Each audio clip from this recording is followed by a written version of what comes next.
این داستان خیلی باله. میگن یه قاضی درستکاری بوده که از دزدای کف شهرش تا کاسبای علاخورش همگی رو اسمش قسم میخوردن. بعد از سالها قضاوت یه روز پرونده یکی رو میارن پیشش که وقتی اسمش رو میبینه چشش رو اسم گیر میکنه، قلبش شروع به تپش سنگین میکنه.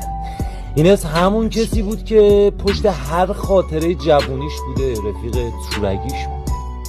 توی پروندهش نوشته بود که ازش مواد گرفتن، بدون اینکه ببینتش پروندهش رو موکول میکنه به فردا.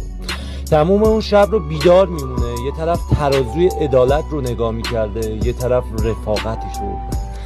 صبح که میشه استعفا میده و بعدش هم خودش رو تحویل میده. حالا به چه جرمی؟ پاسوز رفاقت شده بود. توی جرمش نوشته بود که من با رفیقم همدست بودیم، با هم مواد جابجا میکردیم. اون مواد نصف بیشترش واسه منه. حالا چرا این کارو کرده بوده؟ چون پرونده رفیقش رو که خونده بوده مطمئن بوده که رفیقش با این حجم از مواد مطمئنا اعدام میشه.